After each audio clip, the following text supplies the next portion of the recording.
యెషయా గ్రంథము 29వ అధ్యాయము 22వ వచనం. అందుచేతను అబ్రహాముని మోసించిన యెహోవా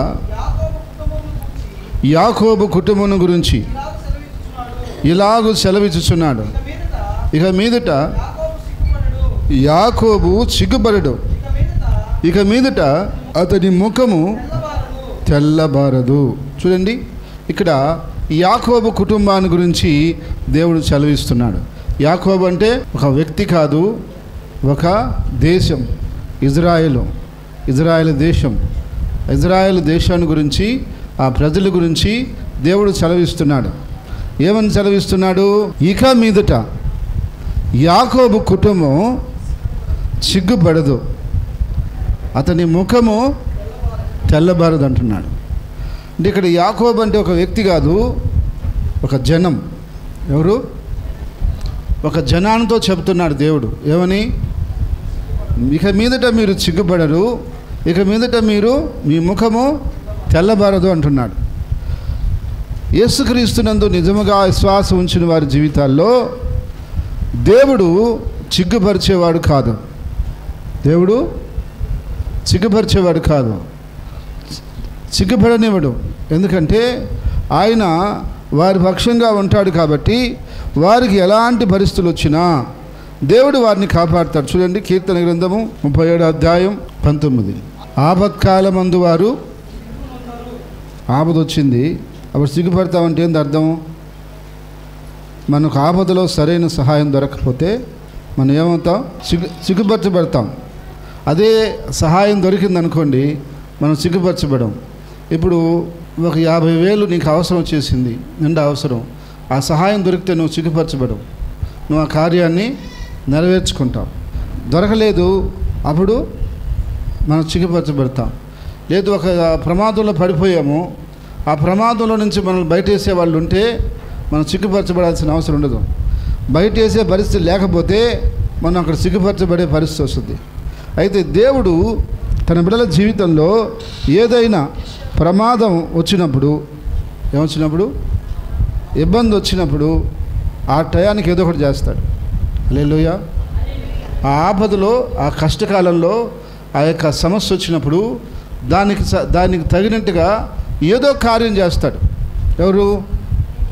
దేవుడు. నేను దీని గురించి చెప్పాలంటే చాలా విషయాలు చెప్పగలను.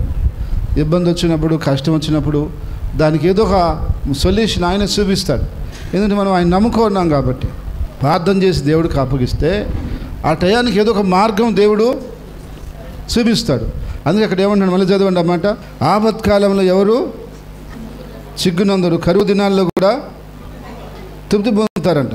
కాబట్టి ఈరోజు నా ప్రియ సహోదరి సహోదరుడా, నీకు ఎలాంటి ఆపద వచ్చినా, ఎలాంటి కష్టం వచ్చినా, ఎలాంటి పరిస్థితులు నీకు ఎదురైనా నువ్వు సిగ్గుపడనీడు దేవుడు.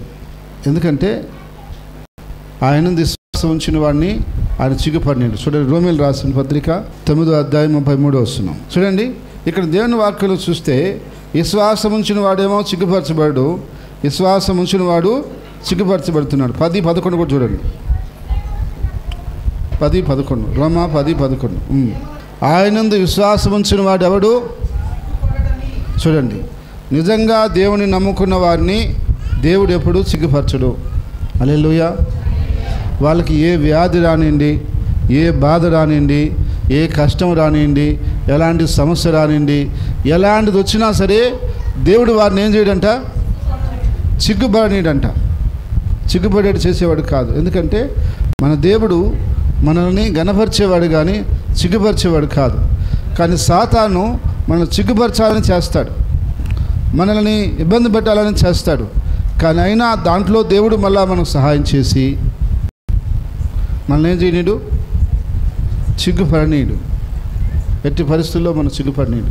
ఆ టయానికి మనకు కావాల్సిన సహాయం ఏదో ఒక రూపంలో అందించేస్తాడు, ఏదో ఒక విధంగా సహాయం చేస్తాడు. అయితే మీకు ఒకవేళ ఇప్పుడు ఏదైనా కష్టంలో మీరున్నారా, ఏదైనా బాధలో మీరున్నారా, ఏదైనా అపాయంలో మీరున్నారా, ఏదైనా శోధనలో మీరున్నారా, అయితే మీరు గుర్తుంచుకోండి, దేవుడు మిమ్మల్ని సిగ్గుపడనీడు. వాటన్నిటిని కూడా దేవుడు తీర్చేస్తాడు. అవి వ్యాధి కానీ, ఆర్థిక సమస్యలు కానీ, కుటుంబ సమస్యలు కానీ, మానసిక ఒత్తిళ్ళు కానీ, లేదా ఇంకేదన్నా ఇతరమైన విషయాలు కానీ ఏమైనా కావచ్చు. ఆయనందు పరిపూర్ణమైన నమ్మకం ఉంచి మనం ఆయనతో నడిస్తే, ఇప్పుడు ఒకవేళ మనకు అలా అనిపించవచ్చు, ఇబ్బందిగా ఉండొచ్చు, కొంచెం మనకు బాధగా అనిపించవచ్చు, కానీ తుదకు దాన్ని ఆశీర్వాదకరంగా దేవుడు మారుస్తాడు. హల్లెలూయా, హల్లెలూయా. ఎందుకంటే ఆయన యొక్క బిడ్డలని ఆయన సిగ్గుపడనీయుడు. అందుకని ఆయన బట్టి ధైర్యంగా నేను మీద చెప్పే మాట ఏంటంటే, నేను దేవుని బిడ్డని, నేను ప్రభు బిడ్డని, నన్ను ఈ వ్యాధి ఏం చేయదు, ఈ ఆర్థిక ఇబ్బందులు ఏం చేయవు, ఈ కుటుంబ సమస్యలు ఏం చేయవు, ఈ యొక్క నిందల అవమానాలు నన్ను ఏం చేయవు, ఏమి నన్ను ఏం చేయవనే ధైర్యం నీకు ఉండాలి, అని బలంతో నువ్వు నడవాలా. అంతేగాని నువ్వు చిన్న వ్యాధి రాగానే ఏమైపోతాను, లేకుంటే ఏదన్నా ఆర్థిక ఇబ్బందులు వచ్చేస్తే నేను కోలుకోలేనేమో, ఇట్లా మనం భయపడకూడదు. మన దేవుడు బలవంతుడు. హల్లెలూయా, హల్లెలూయా. ఆయన మనల్ని సిగ్గుపరిచేవాడు కాదు. సైతాన్ని సిగ్గుపరచాలని చూస్తాడు, మనకు అవమానం కలగజేయాలని చూస్తాడు. కానీ దేవుడు ఆయన్ని మనం గణపరుస్తూ ఆయన కొరకు జీవిస్తే ఆయన మనల్ని సిగ్గుపడనీయడు, ఆయన మనం సహాయం చేస్తాడు. కాబట్టి మనం సిగ్గుపరచాలనుకున్న వాళ్ళని సిగ్గుపరుస్తాడేమో కానీ మనం సిగ్గుపడనీయడు. చూడండి, పేతురు రాసిన పత్రికలో ఒక మాట చూద్దాం. 1 పేతురు 3వ అధ్యాయం 17వ వచనం చూడండి. దేవుడు ఏమంటున్నాడు, మనం నిజంగా మనం జాగ్రత్తగా ఉండి ప్రభువుని ప్రతిష్ఠించుకొని ప్రభు కొరకు నమ్మకంగా జీవిస్తుంటే, ఒకవేళ మన మీద ఎవరైనా అపనింద వేసినా కూడా మనం భయపడాల్సిన అవసరం లేదు. ఎందుకని? మనలో తప్పు లేదు కాబట్టి. ఇప్పుడు ఎవరైనా వచ్చి నేను దొంగ అన్నారనుకోండి, నేను దొంగను అయిపోతానా?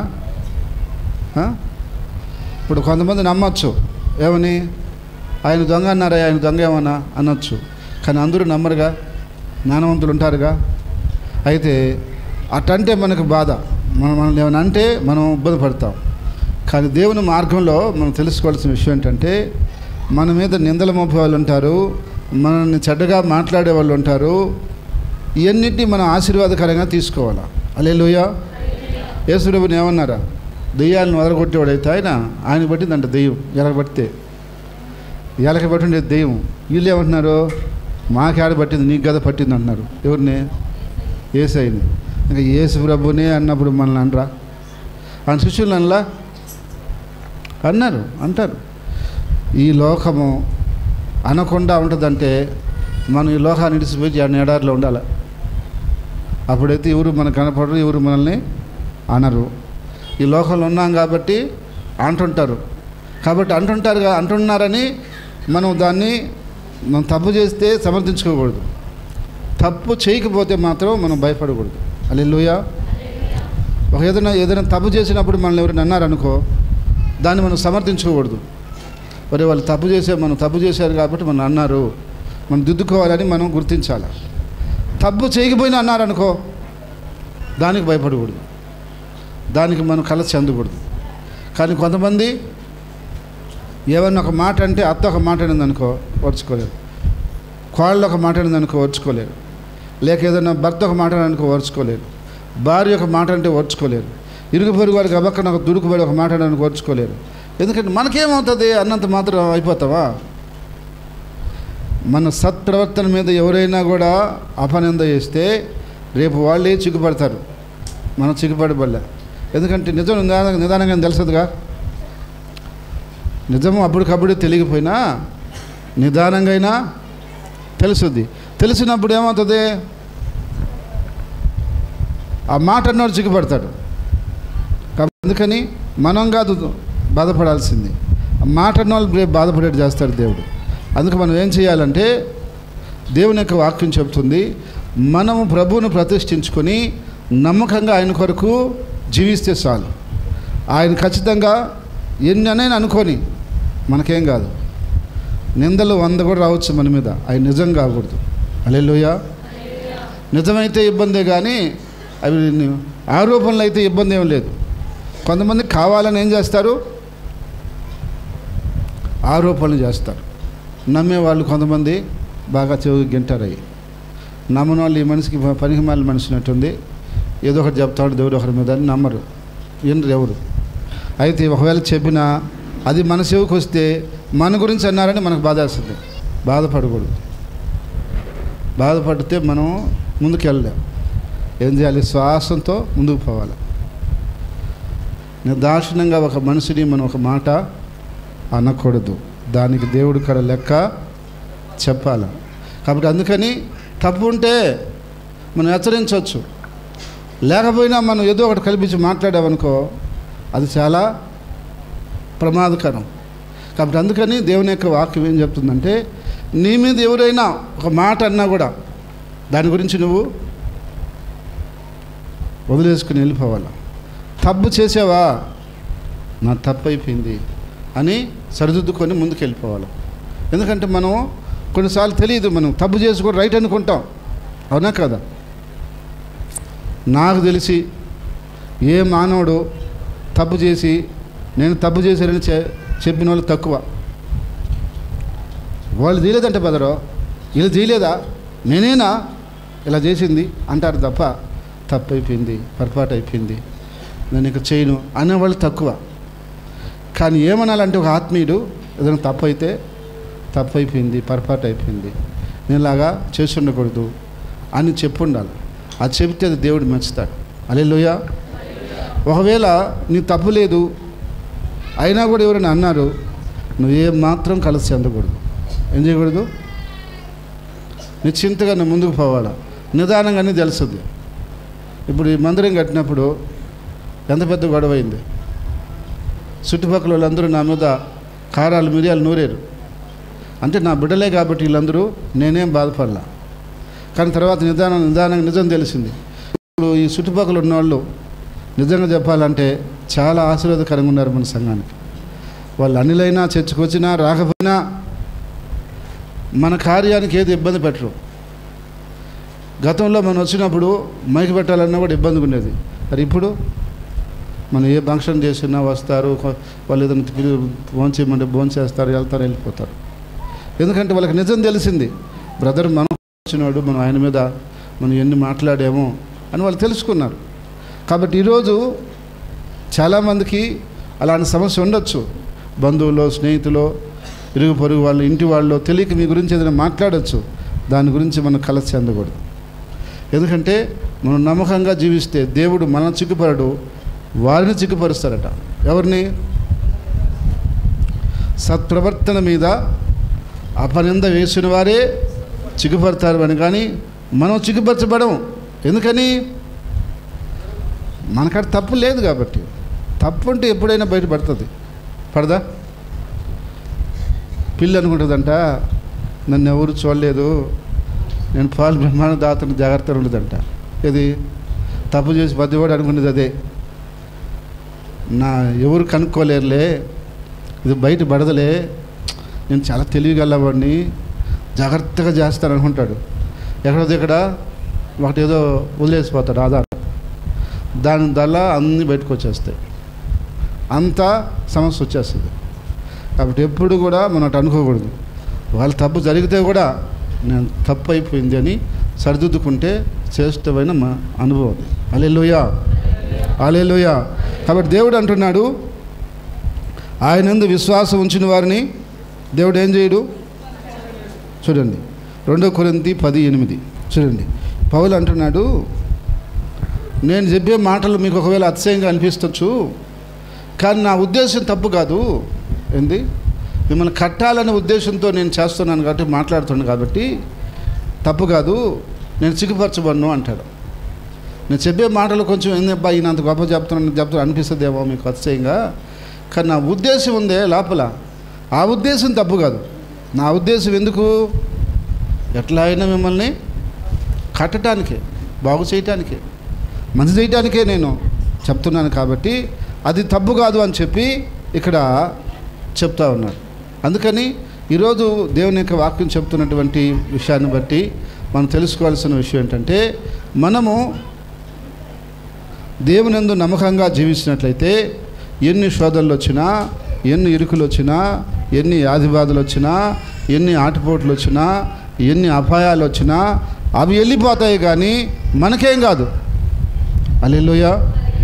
కాబట్టి మీరు ఒకవేళ ఈరోజు ఏదైనా కష్టంలో వచ్చారా, బాధలో వచ్చారా, దిగులుతో వచ్చారా, దుఃఖంతో వచ్చారా, ఏదైనా సమస్యతో వచ్చారా, ఏదైనా అపాయంలో వచ్చారా, దాని గురించే మీరు పదే పదే ఆలోచిస్తున్నారా?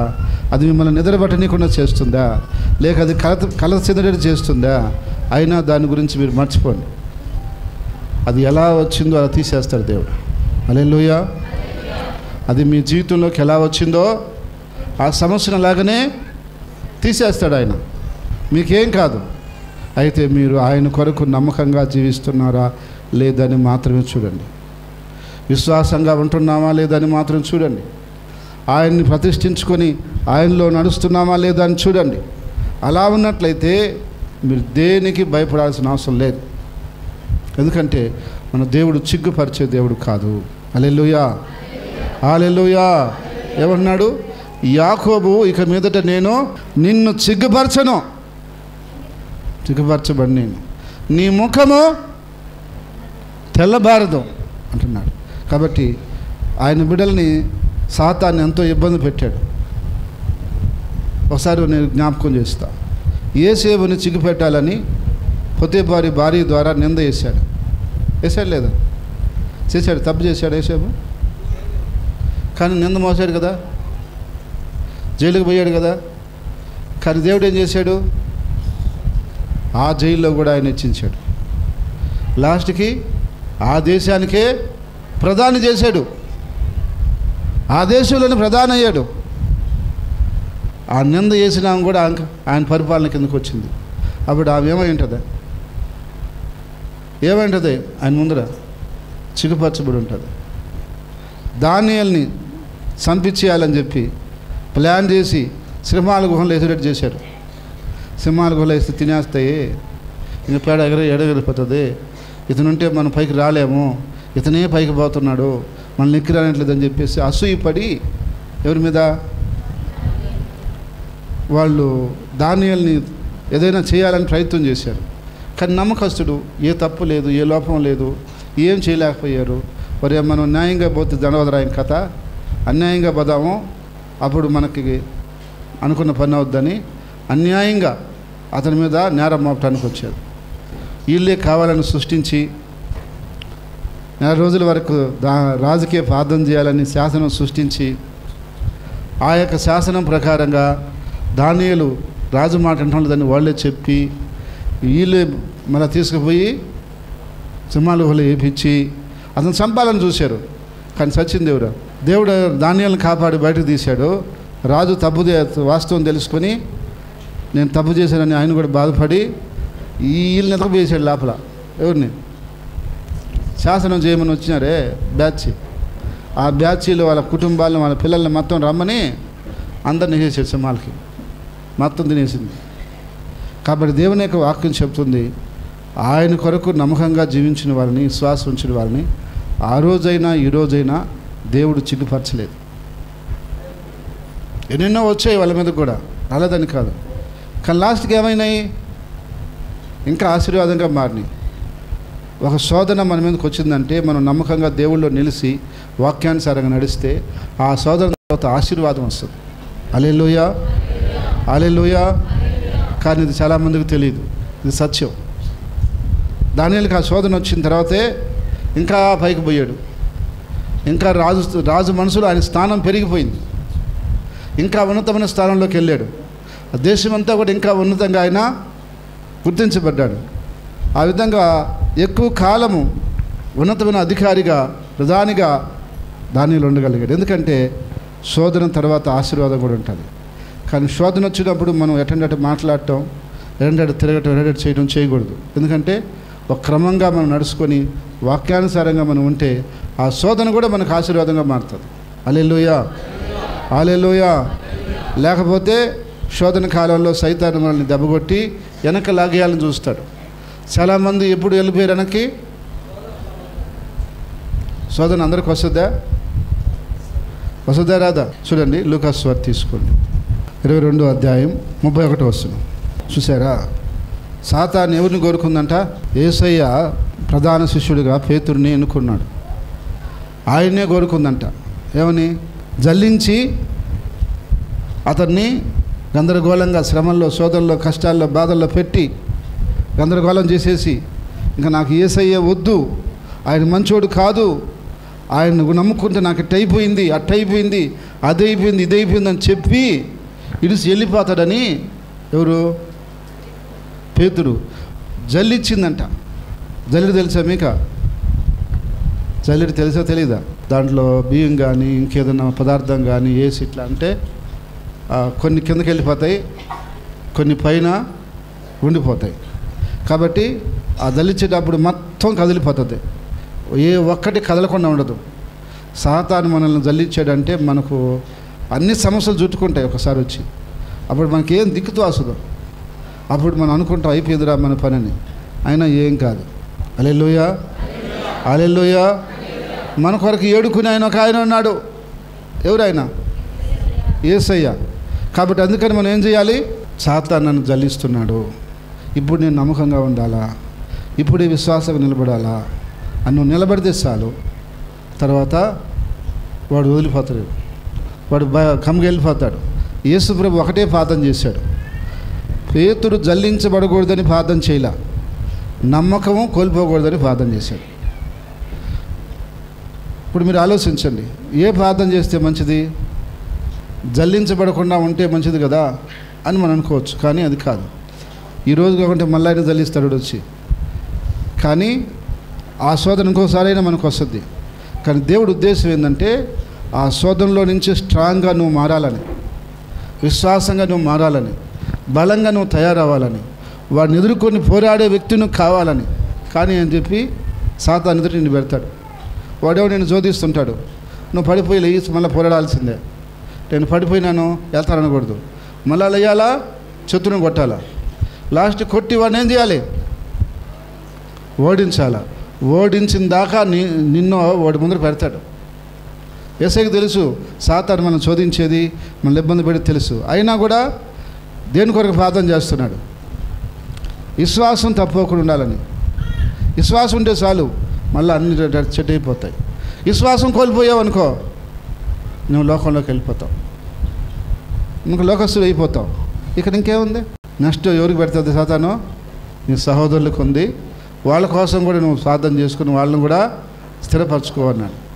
కాబట్టి సంఘంలో అనేకమైన శోధనలు, అనేకమైన ఇబ్బందులు వస్తూ ఉంటాయి. కానీ అవన్నీ మనం ప్రార్థన ద్వారా జయించుకొని ముందుకు పోవాలి. ఎందుకంటే అపవాది పని ఏంది? ఒక్కో సమయంలో ఒక కుటుంబాన్ని శోధిస్తుంటాడు. మీరు ఎప్పుడైనా గమనించారా, ఆలోచించారా? ఏదో ఒక సమయంలో ఏదో ఒక కుటుంబానికి ఏదో ఒక ఇబ్బంది ఉంటుంది. అంటే అర్థం ఏంది? వాడు ఒకటిని పట్టుకొని శోధిస్తే బాధలు పెడుతుంటాడు. కానీ మనం అందరం చేరి మళ్ళీ ఏం చేస్తుంటాం? మళ్ళీ అవన్నీ అడ్డుపోతుంటాయి, వెళ్ళిపోతూ ఉంటాయి.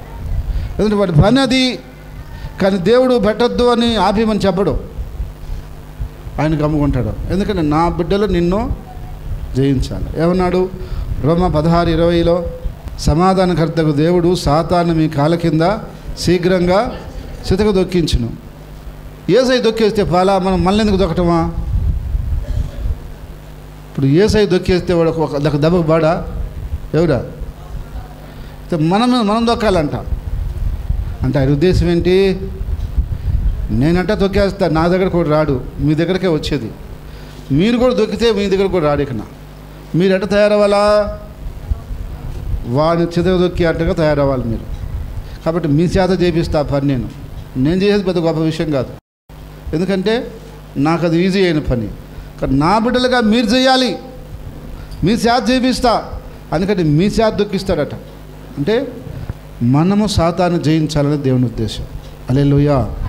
అందుకని వాడు వస్తాడు, మనం శోధిస్తాడు, మనల్ని ఇబ్బంది పెడతాడు. కానీ మనం నిలబడాలా, నిలబడిన తర్వాత వాడిని పోరాడాలి, ఎదుర్కోవాలా, వాడిని ఓడించాలా, కాళ్ళకం తీసి తొక్కాలా, అవతలోడు వెళ్ళాలా ఏడ్చుకుంటా. అది మనమే చేయాలా. కానీ మనమేమంటాము? నేను వాడి జోలికి బాను, వాడు అంటే చాలా భయము, నన్ను దూరంగా పెట్టు. ఈరోజు పెడతాడు, మనం రేపైనా పోవాలా. ఈరోజు చిన్న బిడ్డని నువ్వు ఎండకు బాకుండా పెట్టావనుకో, రేపు పెద్ద అయిన తర్వాత నా బిడ్డ అడిగిపోవాలా? ఎండకపోతే కష్టం అనుకోకూడదు, ఎటు తిరిగి పోవాల్సిందే. ఈరోజు నీకు ఆ శోధన లేకపోవచ్చు, రేపైనా నీ జీవితంలోకి వస్తుంది. అది రేపైనా ఆ టెంప్టేషన్లు వస్తాయి, అప్పుడైనా నువ్వు ఎదుర్కొని జయించాల్సిందే. అందుకని దేవుడు ఏం చేస్తాడంటే నిన్ను లోకం ఎదుట పెడతాడు, అన్నీ వస్తాయి, అన్నిటితో ఫైట్ చేసుకుని ముందుకు రావాలి బయటికి. అమ్మ నేను ఓడిపోతానేమో, అమ్మ నేను పారిపోతాను అనకూడదు. ఎందుకంటే వెనకాల ఎవరున్నారు, నీ పక్కన ఎవరున్నారు, ఆయన చేస్తాడు యుద్ధం. కానీ నువ్వేం చేయాలి, కానీ నువ్వెంత బలం నాకు అంత బలం ఉంది కానీ అలా. దావీదు ఏమన్నాడు గొల్లియాతు దగ్గర, ఒరే ఏందిరా కరెక్ట్ నేను కుక్కని అంటరా, ఏమిరా నీవు ధైర్యం ఏంది, నీ ఉద్దేశం ఏందిరా, నా బలము నా ఆహారం చూస్తే ఎట్టుండదురా, నా మీదకే నువ్వు వచ్చేదంటే నీ బలం నీ ఆహారం నాకెందుకో, నా దేవుడు ఉన్నాడు పద అంటున్నాడు. నా దేవుడు ఉన్నాడు బా చూద్దు అంటున్నాడు. ఏందిరా ఇది ధైర్యము, ఏమో ఇంతలా మనిషి మీదకి అంతగా దూడు వస్తున్నాడు అంటే ఏంది, నేను కాదు యెహోవా యుద్ధం చేస్తాడు. సాతాను మిమ్మల్ని భయపెడతాడు, ఇబ్బంది పెడతాడు. మీరు చెప్పాలి, సాతానా నేను ఒక్కడిని అనుకున్నావేమో, నాతో ఎవరున్నారు చూసుకో. హల్లెలూయా హల్లెలూయా, నాతో ఎవరున్నారు. కాబట్టి నువ్వు నన్ను ఏం చేయలేవు, నువ్వు నన్నేమీ చేయలేవని చెప్పండి. వారు ఇలా కిషన్ తెలిసిపోయిందిరా, మీరు సత్యం తెలుసుకున్నారు, వీళ్ళతో పోరాడితే గెలవలేమని వెళ్తాడు. మనం భయపడుతున్నాం అనుకో, వాడు అట్టే శోధిస్తూనే ఉంటాడు మన జీవితాంతం. వాడిని జయించి పోరాడాలి, మనం పోరాడి జయించుకొని ముందుకు సాగిపోతుండాలి. అందుకని ఒకసారి కొన్ని శోధనలు మన జీవితంలోకి వస్తాయి రావా, కానీ ఏం చేయవు, అవేమీ చేయవు. కాబట్టి వాటి గురించి మీరు కలత చెందొద్దు, కలవరపడొద్దు. దేవునికి ప్రార్థన చేయండి, స్థిరమైన విశ్వాసంతో ఉండండి. దేవుడు ప్రతి సమస్యలో నుంచి, ప్రతి ఇరుకుల్లో నుంచి, ప్రతి ఇబ్బందులో నుంచి విడిపిస్తాడు. మీరే వచ్చి ఇక్కడ సాక్ష్యం చెప్తారు. ఎంతమంది నమ్ముతున్నారు? హల్లెలూయా హల్లెలూయా. మరొకసారి అడుగుతున్నా, ఈరోజు కొంతమంది అప్పుల్లో ఉన్నారు, కొంతమంది అనారోగ్య సమస్యలు ఉన్నారు, కొంతమంది ఫ్యామిలీ సమస్యల్లో ఉన్నారు, మరి కొంతమంది ఉద్యోగ సమస్యలో ఉన్నారు, కొంతమంది వ్యాపారం నష్టపోయే సమస్యలో ఉన్నారు, మరికొన్ని ఇంకా కొన్ని బయట సమస్యలు ఉన్నాయి. ఈ సమస్యలు మనల్ని కొంచెం ఇబ్బంది పెడుతున్నాయి, కానీ మనం ఏమవుతామో ఎట్టవుతామని భయపడుతున్నాం. కానీ నేను చెప్తున్నా, నా దేవుడు నేను ఎరిగి ఉన్నాను కాబట్టి, నా దేవుని బలము శక్తి సత్యము నాకు తెలుసు కాబట్టి చెప్తున్నా. అవన్నీ మీరు నమ్మకంగా దేవుని దగ్గరకు వచ్చి నమ్మకంగా ఆరాధన చేస్తూ ప్రార్థన చేస్తుంటే అవన్నీ ఒకరోజు తొలగిపోతాయి. ఖచ్చితంగా మీరు అందరూ వచ్చి ఇక్కడ సాక్ష్యం చెప్తారు. గట్టిగా చెప్పండి ఆమేన్. ఎందుకంటే నాకు తెలుసు అది నా దేవుడు మాట సత్యమో అది అబద్ధమో కాదు. కాబట్టి మన దేవుడు నిన్ను సిగ్గుపరిచేవాడు కాదు. ఎవరైనా యాకోబు కుటుంబాన్ని నేను సిగ్గుపడనేను, అతని ముఖము తెల్లబారనేను అని అన్నాడు. కాబట్టి ఎన్నెన్నో ఉండొచ్చు నీకు, కానీ కొద్ది రోజుల తర్వాత నీకు కనపడవు నీ జీవితంలో. ఆ సమస్యలు ఎట్టు వెళ్ళిపోతాయో, ఎట్ట మాయం చేస్తాడు ఆయన. హల్లెలూయా హల్లెలూయా. అదే మన దేవుని యొక్క గొప్పతనము, అదే మన దేవుని యొక్క బాహుబలము. కాబట్టి మనం ఏమి కలత చెందబల్లా విశ్వాసంగా నమ్మకంగా ఆయన కొరకు అంతవరకు బ్రతుకుదాం. ఎన్ని అయినా రాని మన మీదకి, అవి ఎట్టబోతాయి అట్టే పోతాయి. హల్లెలూయా హల్లెలూయా. ఆ దిశగా దేవుడు మనల్ని నడిపించి ఆశీర్వదించి వద్దులు చేయనుగాక. ఆమేన్. ప్రార్థన చేసుకున్నాం. ప్రేమగల తండ్రి, పరిశుద్ధమైన దేవా, నీ స్తుతులు స్తోత్రాలు చెల్లిస్తున్నాం. రాజాతి రాజా, ఇంతవరకు నీ కృపను బట్టి, నీ సహాయాన్ని బట్టి ప్రభువా, మా జీవితాల్లో, కుటుంబాల్లో, పరిచర్యలో నువ్వు చేసిన అనేకమైన విషయాల కొరకు నేను స్తుతిస్తున్నాం, ఆరాధిస్తున్నాం, ఘనపరుస్తున్నాం, మహిమపరుస్తున్నాం. దేవా, నీ చిత్తం చొప్పున, నీ ఆలోచన చొప్పున, నీ నిర్ణయం చొప్పున మీరు నడిపించి సహాయం చేస్తే అయ్యా మమ్మల్ని ఇంకనూ బలపరిచి ముందుకు తీసుకెళ్తారని, ఇక మీదట మమ్మల్ని సిగ్గుపడనీక అయ్యా నువ్వు సహాయం చేసి ముందుకు తీసుకెళ్తావని మీరు ఇచ్చిన వాగ్దానమును, వాక్యమును బట్టి నీకే స్తుతి. క్రీస్తునందు ప్రియ సహోదరి సహోదరులందరికీ ప్రభు యొక్క నామములో వందనాలు తెలియజేస్తున్నాను. గత 28 సంవత్సరాల నుండి ప్రభు యొక్క పరిచర్యలో కొనసాగటానికి ప్రభు ఎంతగానో కృప చూపించుకున్నాడు. అయితే ఈ సంవత్సరం నుండి జీసస్ సేవ్ టీవీ ద్వారా దేవుని వాక్యాన్ని అనేకులకు అందించడానికి దేవుడు మా మీద ఎంతో కనికరం చూపించున్నాడు. దేవుని వాక్యాన్ని ప్రతి వారం మీకు ఈ ఛానల్ ద్వారా అందిస్తున్నాం. ఈ వాక్యం ద్వారా మీరు బలపరచబడుతున్నట్లయితే తప్పకుండా మీ స్పందన మాకు తెలియచేయండి. ఇలాంటి స్వచ్ఛమైన యథార్థమైనటువంటి వాక్యం కొరకు మీరు ఆశపడుతున్నట్లయితే, ఎదుగుతున్నట్లయితే మా ఆరాధనలో పాల్గొనండి. తప్పక దీవెన పొందండి. ప్రతి ఒక్కరిని ప్రేమపూర్వకంగా ఆహ్వానిస్తున్నాం. అందరికీ వందనాలు. మా address Grace Fair Hall, Edayapalem, railway station road, Nellore. Branch సంఘాలు గూడూరు, నెల్లూరు, నాయుడుపేట, జయంపు, ఆర్మేన్పాడు, రామరెడ్డిపాలెం, కామిటిగుంట. తప్పకుండా మా యొక్క ఆరాధనలో మీరు పాల్గొని దీవెన పొందాలని కోరుతున్నాం.